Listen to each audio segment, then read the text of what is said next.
This sister is also very shy. She just doesn't want to come in front or ask it herself. She says her question is about will of Allah. She says, I keep hearing everything is the will of Allah.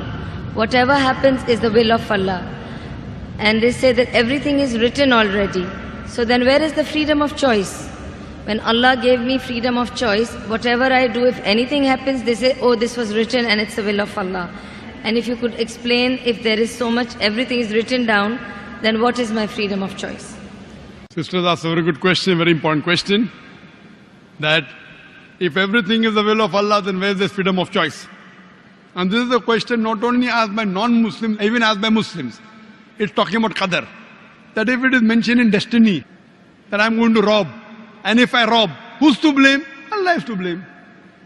If it is mentioned in destiny, I'm going to commit murder, and I commit murder, who's to blame? Allah is to blame. So where is the free will? So if it is the will of Allah, or if it is mentioned in the destiny, I'm joining both together, then where is the free will? The reply to this question is, it's compulsory that every Muslim should believe in Qadr, but you should understand what is the meaning of destiny. For example, if suppose in a classroom, there are 100 students, and when the teacher teaches the students in the classroom at the end of the year, before the examination, the teacher predicts that this student, he will come out first class first. This student, he'll get second class. This student, he will fail. The teacher predicts why? He knows that this student is very studious, always does homework, does extra studies. This average student, second class. That student goes for movies, doesn't do homework, misses the class, predicts that that student will fail. Now once the examination takes place, after the results come out, this student gets first class first, this student gets second class, that student fails. I'm asking you a question.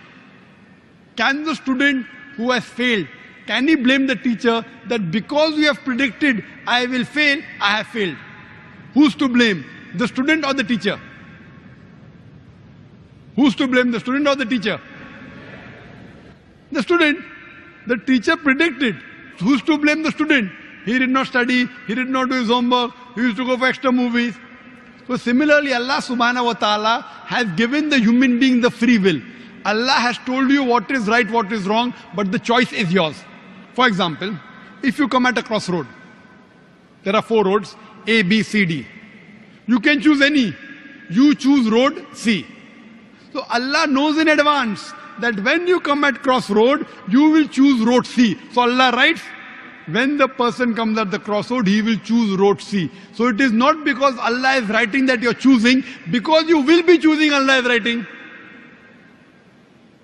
It is not because Allah is writing that you're choosing road C. It is because you will be choosing road C. Allah has ilm ghaib. He has knowledge of the future. He writes in advance. Now after you choose road C, you come at another crossroad, 5 roads, 1, 2, 3, 4, 5.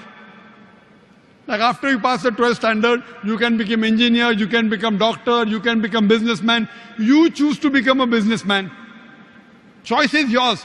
But Allah knows in advance that after you pass standard 12th, you will choose to become a businessman. It is not because Allah is writing that you're becoming a businessman. Because you wanted to become a businessman, Allah is writing in advance. And what you understand here, that if Allah wants, He can easily change it.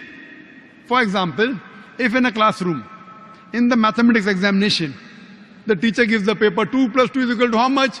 Now why she is supervising? The student writes 2 plus 2 is equal to 5. The teacher will not correct, the teacher can correct. But if the teacher corrects, you will say the teacher is unjust. If teacher says, don't write 5, write 4. All the other students will, this is examination. Why are you interfering? So if Allah wants, He can change. But because He has given you free will, He is letting you take your decision. So this life is a test for the hereafter. As Allah says in Surah Mulk chapter 16 verse number 2, Alladhi khalaqal mauta wal hayata. It's Allah who has created death and life to test which of you is good indeed. So this life is a test for the hereafter. Allah has given you and shown you the rules, what is good, what is bad. Then He's given you a free will. It is your choice. Allah does not interfere in your free will. He can if He wants. The Quran says, not even a leaf can fall without the permission of Allah. So whatever happens, happens with Allah's free will. but the decision is yours. And based on that, you will be rewarded or punished. Hope that answers the question.